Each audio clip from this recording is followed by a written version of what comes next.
Portugal have won the Nations League in 2025 after defeating Spain 5-4 on penalties in the Allianz Arena in Munich. That is now Portugal's second time winning the Nations League trophy. They did it back in 2021, if I'm not mistaken, and do it again this year. This game, bro, I thought it was kind of a dull game. It wasn't the best game to watch, in my opinion. There was 4 goals, so it wasn't really extremely boring, but it wasn't that fun.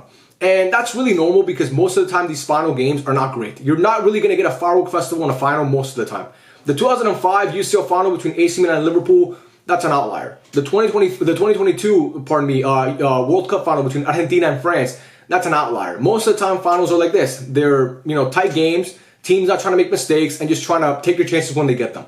But I didn't think this game was that good. Obviously, we had 3 goals in the first half. One was courtesy of Oyarzabal, one was courtesy of Subimendi, and obviously Nuno Mendes scored the goal for Portugal. That Nuno Mendes goal was disgusting, bro. Nuno Mendes, that goal was gross. I thought Ronaldo was offside at first, but obviously he wasn't. And that goal that Nuno Mendes scored. I mean, obviously the ball from Neto, and he just, to the far post, disgusting goal. Disgusting goal from Nuno Mendes, who was on a tear today. He was so good today, man. That is, to me, look, I've said that I think Balde is the best left back in the world. I think I gotta eat my words with that one. I still think Balde is class and one of the best 3 left backs in the world, but I think Nuno Mendes is in a tier of his own because his ability to defend but also go forward, it's really second to none. And today, bro, I gotta be honest, he completely shut down Lamine Yamal.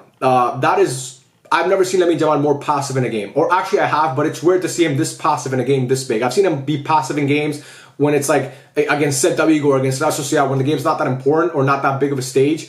But in a stage like this is the most passive I've ever seen him. The most passive by far.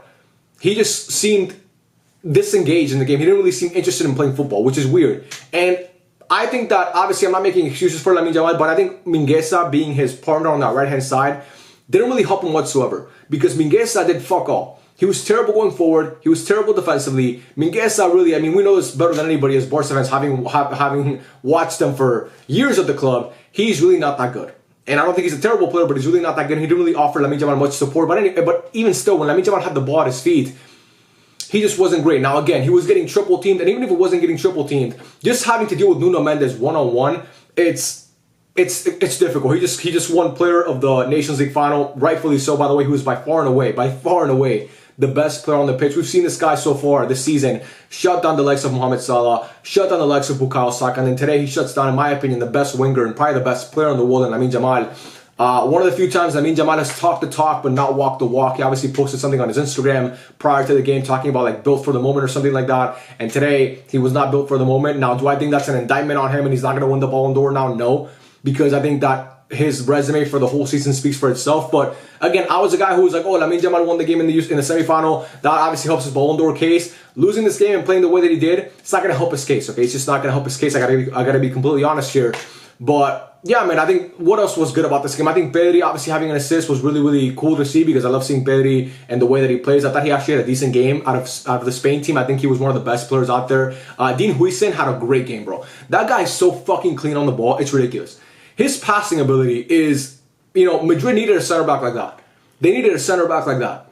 A guy who can just play those line-breaking passes. He reads the game so well. They got a stud in that guy. I'm actually kind of shitting my pants for next season because Dean Huijsen he's looking to be a generational talent. And that scares me. But yeah, man, apart from that, this is just not the Spain I was used to seeing. They had a chance today to cap off a really, really good international run of winning Nations League, Euro, and Nations League. And this game just wasn't...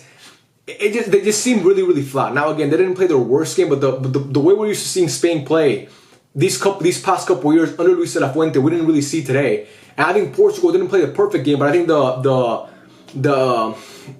entrance of Rafael Leao into this game, him coming into the game kind of changed it because when he came in, Portugal looked a lot more threatening. Obviously, we know that Ronaldo scored the equalizer, man. Ronnie scored the goal. It was a ball into the box. The Cucurella is marking him. He gets rid of Cucurella and taps it into an open net. That's really what Ronaldo's forte is at this stage in his career. He's always been an elite goal scorer. He's always been a fucking shark in the box. He takes chances like no other player I've ever seen before. But obviously, as he's gotten older, he's gotten worse at that. But he's still capable of doing that.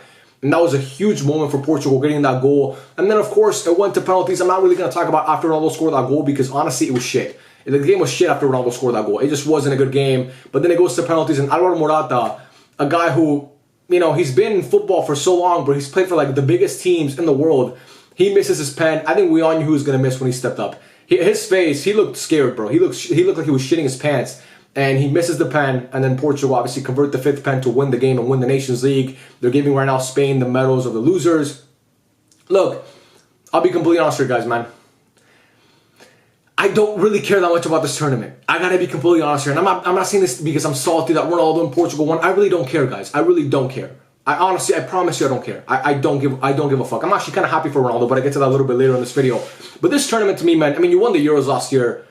It's the Nations League, okay? It's the Nations League. It's a cool tournament to win, but no one is, this is not a legacy-defining game for these players. It's just not a legacy-defining game, especially after winning the Euros last year. So, for me, again, I'm kind of sad that Spain lost because they have Barca players. I'm not Spanish, bro. I'm not a Spain fan, okay? I root for one team, and we won against Bolivia recently. Thank you, Salomon Rondon. I love you, man. But I'm not a Spain fan, okay? I wanted to see him win because I want to see Lamine Yamal, play one. I want to see him push for that Ballon d'Or. I love seeing Pedri and watching him play, and obviously I was happy that he got that assist. But I don't really care about this tournament whatsoever. Like, I'm not losing sleep over this, okay? I lost sleep after Barca lost to Inter. I'll lose sleep after Venezuela lose a game, even if it's a fucking meaningless game in qualifiers. I won't lose sleep after this. But yeah, now let's talk about Portugal. And let's specifically talk about Ronaldo because he's obviously the man of the hour. He's a guy who's been through it all with his team. He was part of that team back in 2004 that, made the Euro final and lost to Greece. He was part of that team that lost and that made the World Cup semifinal back in 2006. He's been part of all these teams, man. He is Portugal. He is their greatest ever player. He is the guy who brought them the Euro back in 2016. He is the guy that brought them the Nations League back in 2021. And now he brings them their 3rd international trophy, their 3rd major international trophy in 2025. For a guy like Cristiano Ronaldo who, his international legacy gets picked apart by people, including myself, by the way, because he hasn't been the best at the major tournaments like the World Cup and the Euro. This is still a guy who plays for a nation who prior to him had never won an international trophy, and post him they have 3 to their name. And obviously the most important one of those is the Euro. Much more important. I mean, that 1 Euro, 1 Euro is worth what? 5 Nations League titles in my opinion, and he got that trophy under his belt. So to see him, but I'm still happy for him, man, because to see him cry and to see the emotions pouring out of him, he is one of the greatest players of all time. He is at the tail end of his career. We don't know how many more times we're gonna get to see Ronaldo play in this kit. In these tournaments. So, I'm actually kind of happy for Ronaldo, man. I honestly am because he is an all-time great of the game, and I know that he's happy he's about to lift the trophy right now. Yeah, man, I just think that overall this game belongs to Nuno Mendes. I think the center backs for both teams actually played a great game. Bruno Fernandes had a decent game in my opinion. It wasn't terrible, but wasn't also... Okay, it was going to come out, but I didn't. But also wasn't spectacular. But yeah, bro, I mean, I don't really have... This video is going to be short because I don't really have much to say about this game. I wasn't going to give you guys a review, but I was like, you know what? People are going to think I'm ducking the smoke because I made a review after Spain won the game, but I'm not going to make a review after he does the same... Look at him. He's doing the same celebration that he did after he won it. He's putting it on his show. That's actually... I'm not going to lie. That's kind of cool. But anyway, I don't want people to think I'm ducking. You know what I mean? Like, I make a video after Spain beat France, but I don't make a video when Portugal win. You're a Ronaldo hater. You're so fucking annoying. Fuck you. All that shit that people like to say sometimes. But yeah, man. Nations League winners, Portugal. They defeat Spain. I don't think Spain fans should be that pissed about it, honestly. It's just... You won the Euro last year, okay? You won the Euro last year. It's a much more significant trophy than this. And, I just think that you guys look flat today. It wasn't your day, and, it's going to happen. But, yeah, now we get ready for the Club World Cup. We'll see what that's about. We'll see what teams are doing for that. And, that's going to be really exciting as well. But, yeah, man, I love every single one of you guys. Let me know your thoughts in the comment section down below. And I'll catch you guys in the next one. Peace out.